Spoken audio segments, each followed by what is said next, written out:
Breaking news చూస్తున్నాం. SC hostels లో ACB ఆకస్మిక దాడులు చేస్తోంది. ఇటీవల పలు హాస్టల్స్ లో విద్యార్థులకు వరుసగా ఫుడ్ పాయిజన్లు అయిన ఘటనలు చోటు చేసుకున్నాయి.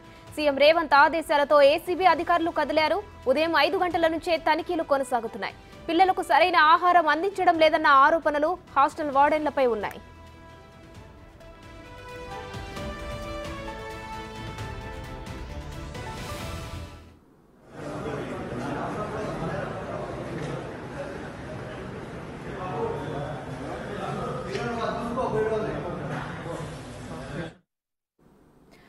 ఎస్సీ హాస్టల్స్ లో ఏసీబీ ఆకస్మిక దాడులు చేస్తుంది. దీనికి సంబంధించి మరిన్ని డీటెయిల్స్ మా అసోసియేట్ ఇన్పుట్ ఎడిటర్ నగేష్ అందిస్తారు ఫోన్ లైన్ లో. నగేష్, ఎస్సీ హాస్టల్స్ లో ఏసీబీ ఆకస్మిక దాడులు చేస్తుంది. ఫుడ్ పాయిజన్ కి సంబంధించి పలు కంప్లైంట్లు రావడంతో ఈ ఆకస్మిక దాడులకు పాల్పడింది. మరి ఇప్పటి వరకు జరిగిన ఈ దాడులలో ఏ విషయాలు బయటకు వచ్చాయి? చాలా గందరగోళ పరిస్థితులు ఎస్సీ హాస్టల్స్ లో కనిపిస్తున్నాయి. హైదరాబాద్ వ్యాప్తంగా ఉదయం 5 గంటల నుంచి ఏసీబీ అధికారులు దాడులు నిర్వహిస్తున్నారు.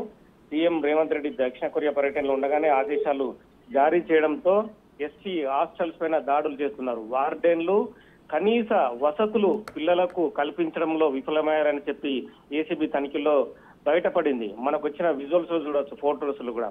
వాళ్ళకు మాడిపోయిన అన్నము, ఆ ఉడకని కూరలు, అక్కడ ఉన్న ఏదైతే వంట సామాన్లు ఎంత అపరిశుభ్రత వాతావరణంలో ఉన్నాయో వాటన్నిటిని గమనించవచ్చు. అంటే హాస్టల్ వార్డెన్లు ప్రభుత్వం లక్షల రూపాయలు విద్యార్థులకు వెచ్చిస్తున్నా వాళ్ళ జేబుల్లోకే వెళ్తున్నాయనేది ఈ ఫోటోలు, ఆ వీడియోసే వాళ్ళ నిదర్శనం అని చెప్పొచ్చు. ఎందుకంటే లక్షల రూపాయలు వెచ్చిస్తున్నా వాళ్లకు అన్నం పెట్టడంలో నిర్లక్ష్యము, కూరలు పెట్టడంలో నిర్లక్ష్యం, వాళ్ళకి ఏదైతే పడుకోవడానికి ఇస్తున్న బెడ్లు కావచ్చు, వాళ్ళు ఉండడానికి ఆ లోపల ఏదైతే రూములు ఉన్నాయో అవన్నీ కూడా పూర్తిగా అపరిశుభ్ర వాతావరణంలో ఉన్నాయని చెప్పి స్వయంగా నివ్వెరపోయిన పరిస్థితి.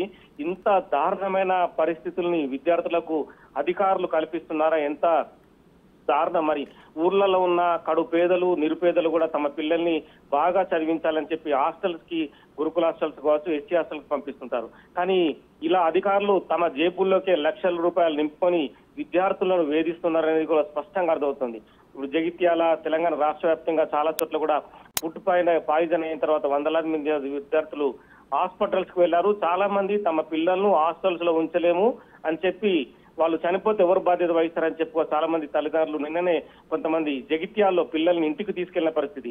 ఇవన్నీ కూడా ప్రభుత్వం చాలా సీరియస్ గా తీసుకుంది. ఎందుకంటే వీటన్నిటిని కట్టడి చేస్తేనే హాస్టల్స్ బాగుపడతాయి, లేదంటే చెడ్డ పేరు వస్తుందని చెప్పి ప్రభుత్వం భావించింది. వీటన్నిటి రిపోర్ట్ కూడా సీఎం కి అధికారులు ఇంటెలిజెన్స్ ద్వారా పంపించారు. వెంటనే సీఎం ఖచ్చితంగా హాస్టల్స్ పైన రైడ్స్ నిర్వహించాల్సిందే, తనిఖీలు నిర్వహించి అక్కడ ఉన్న అధ్వాన పరిస్థితుల్ని ఖచ్చితంగా కళ్ళకు కట్టినట్లు కూడా మీడియాకు చూపించండి. ఎందుకంటే అధికారులకు కూడా తెలియాలి తాము ఏం చేస్తున్నాం, వాళ్ళ సొంత పిల్లలకు కూడా ఇలానే తిండి పెడతారన్న విషయాన్ని కూడా వాళ్ళు కూడా తెలుసుకోవాల్సిన అవసరం ఉంది.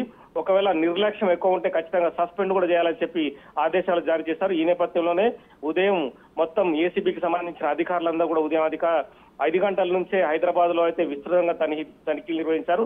స్టేట్ వైడ్ గా కూడా తనిఖీలు కొనసాగుతున్నట్టుగా తెలుస్తోంది. ఎవరైతే పూర్తిగా నిర్లక్ష్యం వహించి విద్యార్థులను వేధింపులు చేస్తున్నారో వాళ్ళందరికీ షోకాజ్ నోటీసులు జారీ చేయడం కావచ్చు, అవసరమైతే సస్పెండ్ చేసి ఇంకొకసారి ఇలాంటి మళ్ళీ పునరావృతం అయితే ఖచ్చితంగా వాళ్ళపైన వేటు వేస్తాం, అవసరమైతే ఉద్యోగులకు తీసేస్తామని చెప్పి కూడా వాళ్ళకు ఒక మెసేజ్ ఇవ్వాలని చెప్పి ఆదేశాలు జారీ చేసిన పరిస్థితి. Thank you Nagesh.